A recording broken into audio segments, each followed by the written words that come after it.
Hi, I'm Eric Bowling. Welcome to Money Rocks, where we root out crime, corruption, arrogance, and shocking betrayals of public trust. Remember, cutting down on public corruption would amount to a huge tax cut for America and save us all money. Tonight, we've got it all. We've got politicians gone wild with your money, rotten banks robbing you blind, a shady city leader with a secret hideaway, and our all-star panel helps us break it all down. But first up, Politicians Gone Wild tour Chi-Town, where the trial of former Illinois Governor Rod Blagojevich has made big headlines. The jury, deadlocked on most counts, was told by the judge it's okay to decide on just a few of the charges against Blago. Joining me now, Chicago radio host Guy Benson. Guy, you're there. You're in Chi-Town, my hometown.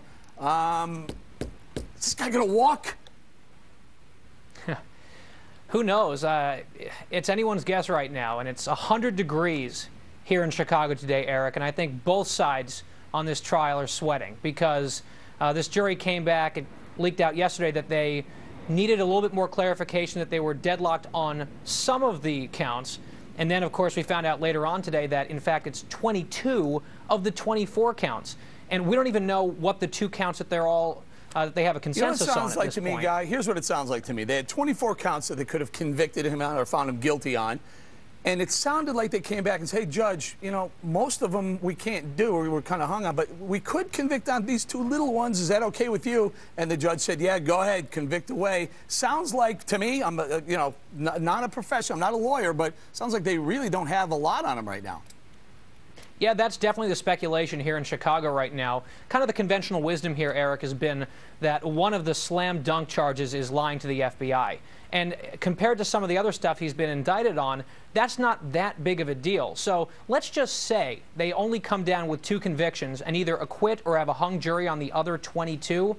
Then it's a real tough call for the U.S. Attorney's Office, because you probably remember when Rod Blagojevich was arrested back in 2008, in December, the press conference that Pat Fitzgerald held, I mean, he used some very strong rhetoric, and the charges that he listed were very grave, and they were very serious.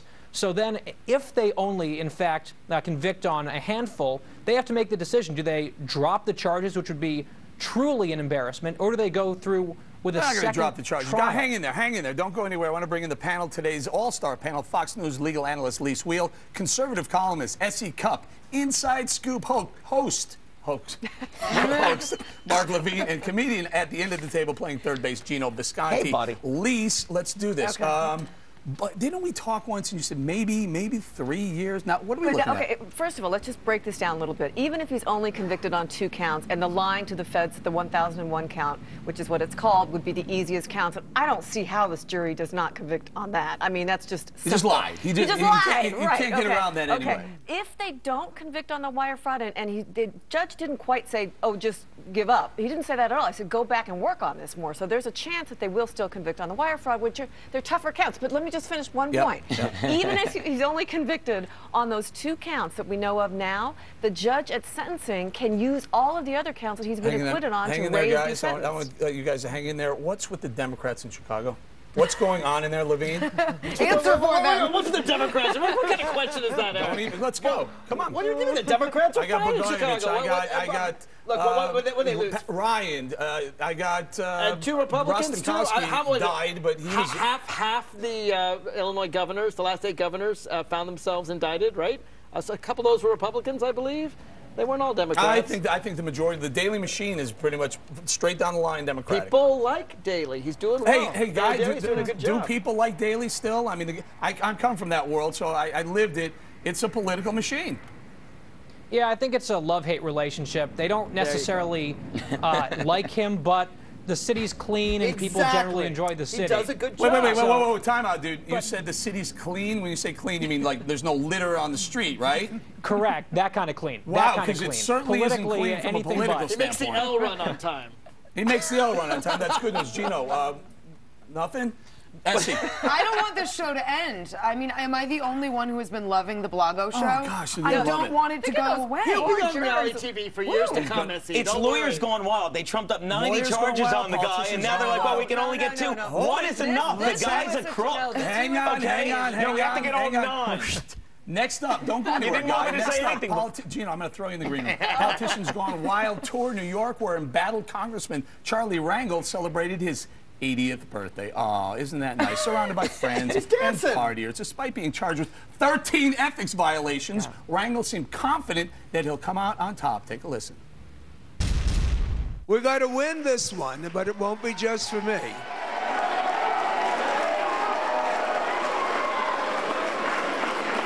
And most importantly, Ms. Felani's here, thank you so much. Please remember me in your prayers.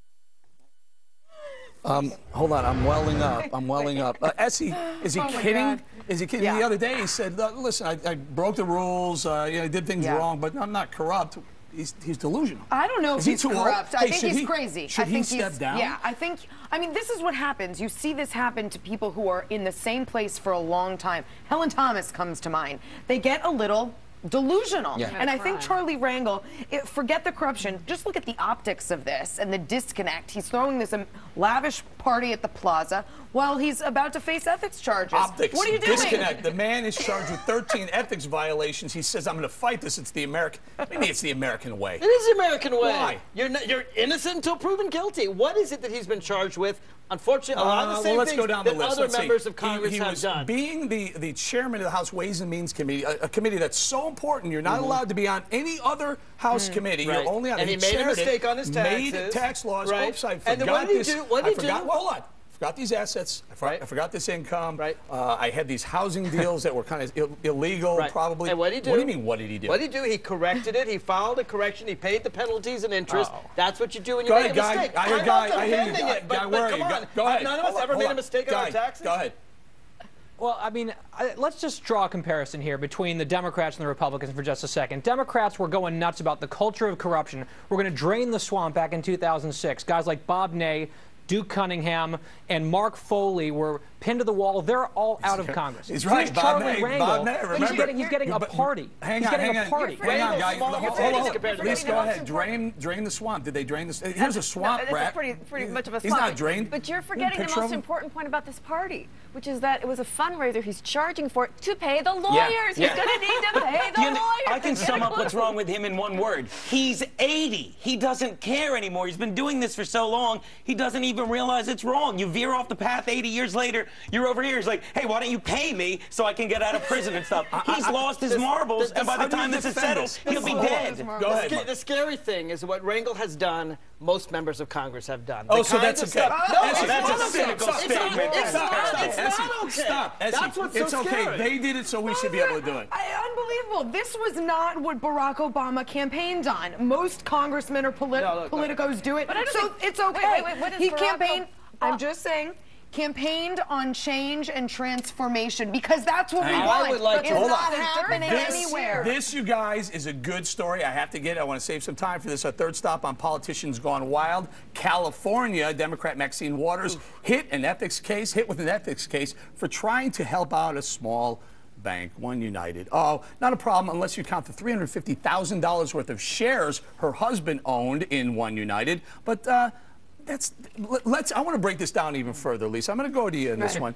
The husband owned some shares. Maxine Waters arranged for a $12 million TARP loan for this bank. By the way, the bank, the guy who ran that bank, as corrupt as they come. And that's what the news came out today. And that's horrible. And she used Barney Frank to be a surrogate. But, you know, the only defense... Did what?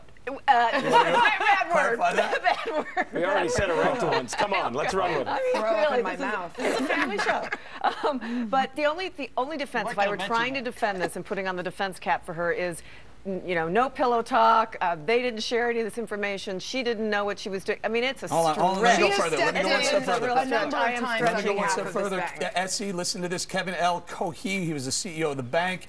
He arranged for an $11,000 charitable gift to Maxine Waters' her PAC fund.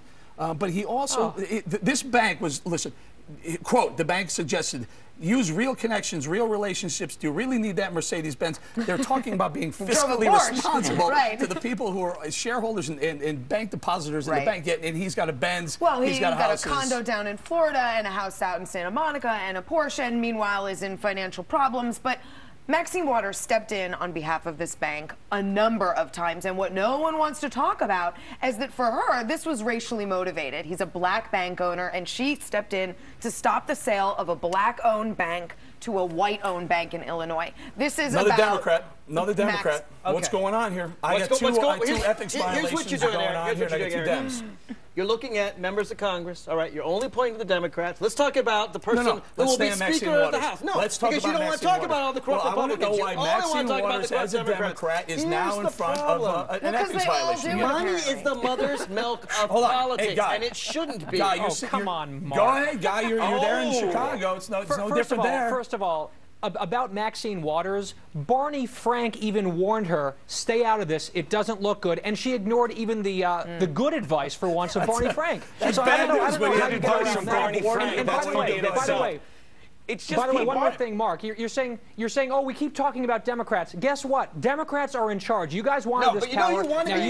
You guys need to be responsible for the actions of your own party. You know what John Boehner did? He took tobacco money from tobacco companies and he said, here's your bribe. You're going to vote for tobacco subsidies? Here's your bribe. And he went on the House floor handing out bribes. Now that is more strange. He did it in the wide open, though. He didn't hide behind anything. Waters has ever done to say, you're going to vote for the tobacco companies? Here's your bribe. Mark, he took our taxpayer dollars and he gave them insurance. Mark, come on. And you wanted to be Speaker of the House.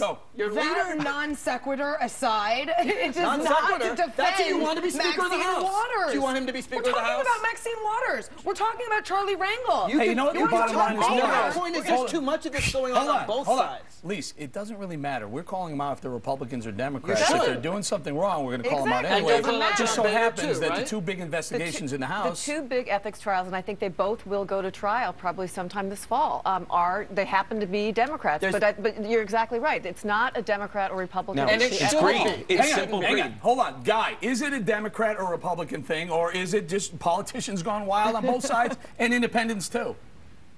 Well, I mean, of course it's both sides, but right now we have to look at the party that's in charge, and the party that won in large measure in 2006 by promising to drain the swamp, and now at best they're going to reprimand the swamp. That is a big moving of the goalpost, as S.E. mentioned earlier. Hey, hang on. S.E., what's at the bottom of the swamp when they drained it? I'm serious. Charlie Rangel, Maxine Waters, bankers on the West Coast. At least the Rangel thing, I don't know so much about the Waters, obviously, that's more recent, but the Rangel thing had been going on way before Obama.